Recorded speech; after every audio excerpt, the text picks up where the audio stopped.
Hello everyone, कैसे आप सब बढ़िया। चलिए आज आगे बढ़ रहे हैं। वन शॉट वाले हमारी सीरीज चल रही जिसमें हम वन शॉट में लगभग पूरी टॉपिक को कंप्लीट कर रहे हैं। आज हमारा सेकंड लेक्चर है वन शॉट का, जिसमें हम पढ़ने वाले हैं कर्व मिरर। क्या पढ़ने वाले हैं?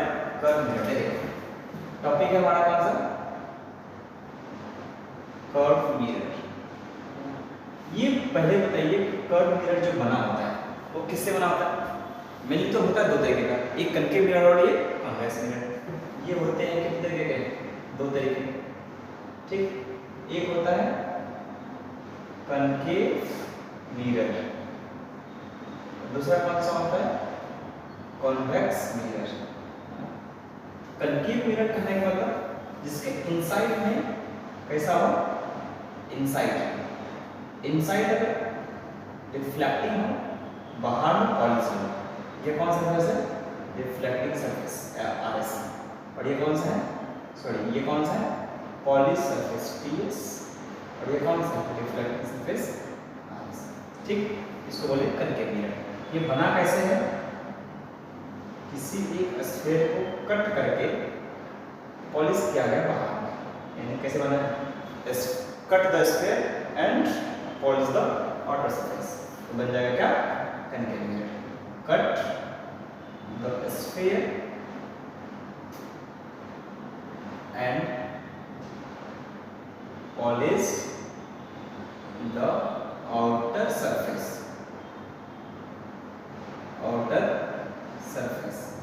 इससे क्या बन जाएगा? Concave mirror. उसी तरीके से दूसरा कौन सा?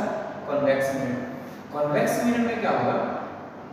ये भी बनेगा स्फीयर से, इसका रेडियस r होगा, इसका भी रेडियस कितना है? r है। तो जो रेडियस है उसको बोलेंगे रेडियस ऑफ कर्वेचर, मुझे पता पड़ेगा। और इसको कट करो, ऐसे करके कट करो, और कट करने के बाद इनसाइड को क्या करो? पॉलिश, है ना। तो ये कौन सा है? पॉलिश सरफेस, और ये हमारा रिफ्लेक्टिंग सरफेस, ऐसा है, ठीक है। इसमें cut the mirror and polish the inner surface, ऐसा बोल सकते हैं ना।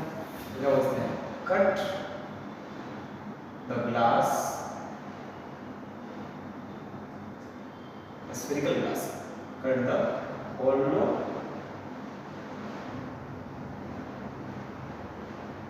Spherical glass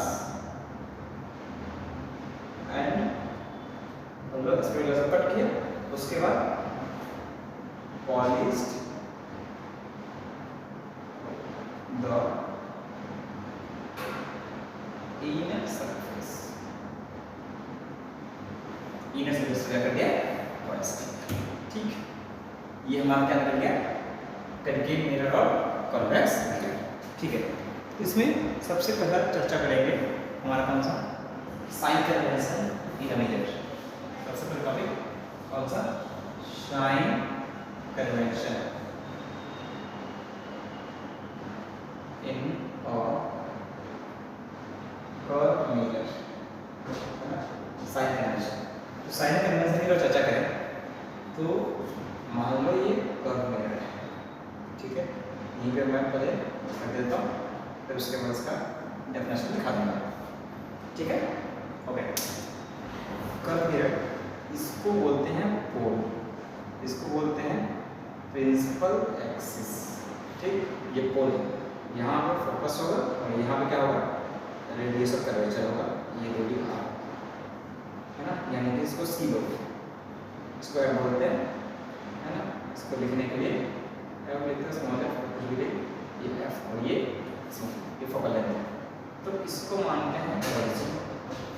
pole act as a origin, और इधर में मान लिया मैंने क्या चीज? इंसिडेंट, ठीक। इंसिडेंट रिलेटेड प्रेसेंस में क्या होता है? पॉजिटिव। तो इधर जाऊंगा तो पॉजिटिव, इधर जाऊंगा तो नेगेटिव, और इधर जाऊंगा तो पॉजिटिव, और इधर जाऊंगा तो नेगेटिव। और चलना कहाँ से है? ऑरिजिन से।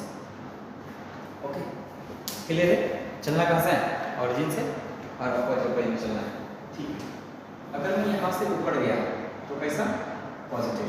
यहाँ से ऊपर गया तो पॉजिटिव, यहाँ से नीचे गया तो नेगेटिव, और यहाँ से नीचे गया तो नेगेटिव, ऐसा। ठीक है, ओके। अब थोड़ा सा और आगे देखते हैं। In the Darshan of the incident taken as positive, opposite taken as negative. In incident ray direction taken as positive, ठीक है, opposite direction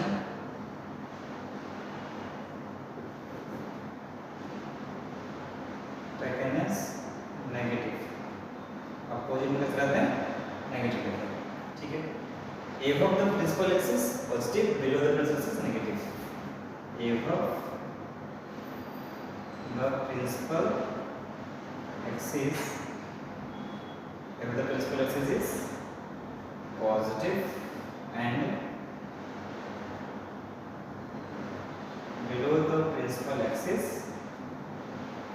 in perpendicular direction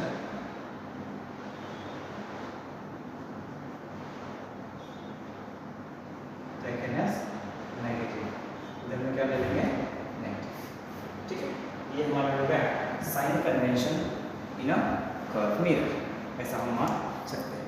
तुम ध्यान से देखो तो इंसिडेंट रे इसमें इधर से जाएगा, क्या बोलो, इंसिडेंट रे इसमें इधर से जाएगा, और इंसिडेंट रेस में इधर से नहीं आकर के इधर से आएगा। ठीक है, ओके। इंसिडेंट इधर में, इसका फोकस इधर है, इसका फोकस इधर होगा, सी इधर होगा, इसका फोकस इधर होगा, सी भी इधर होगा।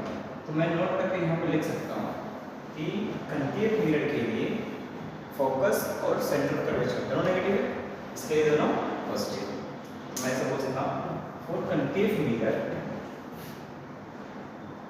और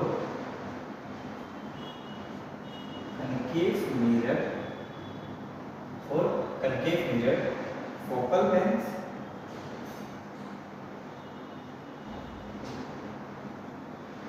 focal length and radius of curvature,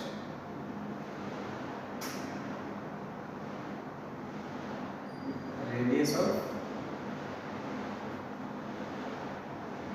curvature, क्या radius of curvature F and R, F and R is taken as negative, is negative, है ना, हमें तो थोड़ी उसमें होता है, is negative and for convex mirror it is positive। convex mirror कैसा हो जाएगा, पॉजिटिव। क्लियर है, ये हो गया। चलिए अब आगे एक चर्चा आती है मिरर फॉर्मूला, इसकी मिरर फॉर्मूला। तो ये आया नेक्स्ट में मिरर फॉर्मूला। मिरर फॉर्मूला में हमने पढ़ा क्या, 1/v plus 1/u equals to 1/, ऐसा होता है, ये होती है मिरर फॉर्मूला। वेयर कहाँ पे v इक्वल्स टू क्या चीज है, ऑब्जेक्ट, सॉरी v क्या है, इमेज डिस्टेंस, v क्या चीज है, इमेज डिस्टेंस फ्रॉम, क्या है, ये है इमेज डिस्टेंस, और ये कहाँ से दिया जाता है, मेजर्ड फ्रॉम पोल, है ना। उस तरीके से u क्या है, object distance measured from pole, f क्या है, फोकल लेंथ, ये भी डिस्टेंस ही है, मेजर फ्रॉम पोल, ये ऐसा है। ठीक, ये हमारा क्या आ गया, मिरर फॉर्मूला। अब इसके बाद नेक्स्ट पॉइंट है हमारा उसको बोलते हैं मैग्नीफिकेशन। क्या बोलते हैं? मैग्नीफिकेशन। मैग्नीफिकेशन दो तरीके के होते हैं, एक होती है ट्रांसवर्स मैग्नीफिकेशन और एक होती है लॉन्गिट्यूडिनल मैग्नीफिकेशन। तो हेड होते हैं कौन सा? मैग्नीफिकेशन, है ना। तो मैग्नीफिकेशन होते हैं दो तरीके के। कितने होते हैं? दो तरीके के। एक होती है transverse magnification, transverse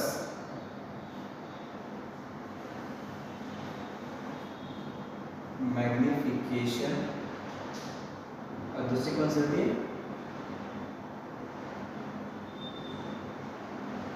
longitudinal magnification. ठीक, ट्रांसवर्स मैग्नीफिकेशन में जो हो जाएगा इसको एम ऑफ टी बोलेंगे। ये होती है माइनस वी बाई या H I by H O, ये सब है ना। ये हो गया ट्रांसवर्स मैग्नीफिकेशन। उस तरीके से लॉन्गिट्यूडिनल मैग्नीफिकेशन जो होता है एम ऑफ एल, इसको बोलते हैं height of length of image by the length of object. ये क्या है? Height of image by the height of object. M of T को पढ़ेंगे हाइट ऑफ इमेज बाय में क्या? Height of object. ये पढ़ेंगे एम ऑफ टी। ये क्या पढ़ेंगे? M of T. उसी तरीके L of M of L जो पढ़ेंगे ये क्या है? Length of image to the length of object. इस तरीके से length of image, length of object. अगर ध्यान से देखो तो एम ऑफ एल का जो वैल्यू होता है minus M of T square, ऐसा minus M of T square उसके बराबर, यानी कि माइनस वी बाई यू का होल स्क्वायर, ऐसा बोल सकते हैं। ठीक है। अब नेक्स्ट चर्चा आती है वेलोसिटी ऑफ इमेज। पहले मैंने उसका क्या है? Velocity of image. ये बढ़िया। नेक्स्ट है velocity of image in curve mirror. Curve mirror, velocity of image in curve mirror, इसकी चर्चा करते हैं। देखो तो वेलोसिटी ऑफ इमेज अगर मेरे को निकालना है तो मैं क्या करूँगा कि जैसे 1/v plus 1/u equals to 1/f, तो differentiate both side with respect to, ऐसा हो जाएगा। तो डिफरेंशिएट करेंगे तो क्या मिलेगा? Minus 1/v² dv by dt फिर minus 1/u² du by dt is equals to 0, ऐसा हो जाएगा, है ना। क्लियर है? Minus 1/v² dv by dt minus 1/u² dv by dt बराबर क्या? 0। अब dv by dt क्या है? वेलोसिटी ऑफ इमेज, क्यों? v हमारा क्या है? Image distance. ठीक है, तो v हमारा इमेज है, उसका डिफरेंशिएशन इमेज वेलोसिटी आ जाएगा। ये बताओ dv बाई में dt इक्वल्स टू, ये वेलोसिटी ऑफ इमेज है और ये जाएगा इधर तो प्लस, ये जाएगा तो फिर माइनस, ये आएगा ना माइनस v² बाय u² यानी कि du बाय dt। ये आ गया इक्वेशन। ये क्या आ गया? इक्वेशन। ध्यान से देखो तो पता पड़ेगा। ये है velocity of image with respect to mirror is equals to minus v by u का whole square velocity of object with respect to mirror. ये कैसे इक्वल किया है आपको पता लग गया। क्यों? वेलोसिटी, ये डिस्टेंस किसका है? इमेज का, वेलोसिटी ऑफ इमेज है। ये डिस्टेंस किसका? ऑब्जेक्ट का, वेलोसिटी ऑफ ऑब्जेक्ट है। किसके रिस्पेक्ट में है? मिरर के रिस्पेक्ट में। क्यों? क्योंकि हमारा डिस्टेंस कहाँ के रिस्पेक्ट में है? मिरर के रिस्पेक्ट में ही डिस्टेंस है। ठीक, यहाँ से हमने ये क्या निकाल लिया? वेलोसिटी की चर्चा। ठीक है, अब थोड़ा सा और आगे बढ़ाते हैं। अब एक चीज लास्ट आती है Newton's formula in concave mirror. Newton's formula, Newton's formula एक चीज़ आती है न्यूटन्स फार्मूला। न्यूटन्स फार्मूला ये बोलता है कि x1 into x2 is equals to f2। ये न्यूटन्स का फार्मूला वेयर जो x1 है वो मान लो ऑब्जेक्ट डिस्टेंस और x2 क्या मान लो इमेज डिस्टेंस, लेकिन डिस्टेंस कहाँ से होगा? फोकस से। x1 क्या है? Object distance and x1 is given where x1 is object distance and x2 is image distance from the focus। ये फोकस से ये ऐसा है, और इसका f is the focal length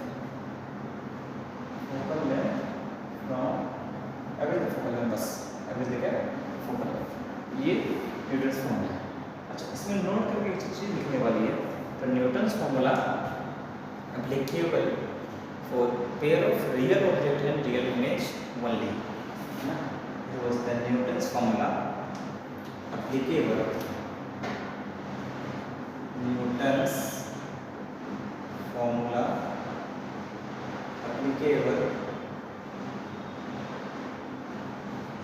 for pair of क्या चीज? pair of real image and real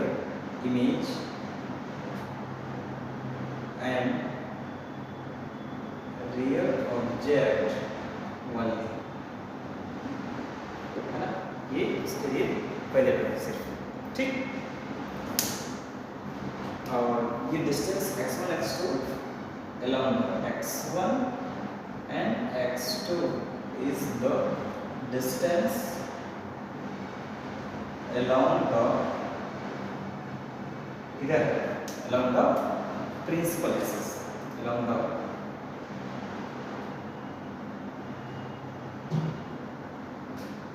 principal axis, ठीक। अब एक लास्ट पॉइंट आता है हमारा प्लेन कर्व मिरर में रिफ्लेक्शन में, उसको हम बोलते हैं पावर इन मिरर, है ना? यानी ऑप्टिकल पावर ऑफ मिरर, यानी optical power of mirror, mirror optical power. तो पावर जो होता है 1/f, 1 क्या होता है? f। f हमारा क्या चीज है? फोकल। f हमारा क्या चीज है? फोकल, ठीक है। f should be in meter, its SI is diopter।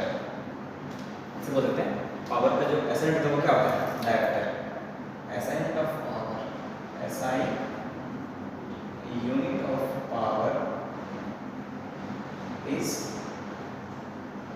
Director, depending करता है DC, है ना? Put the value of f with sign in metre, ऐसे बोल सकते हैं। पुट द वैल्यू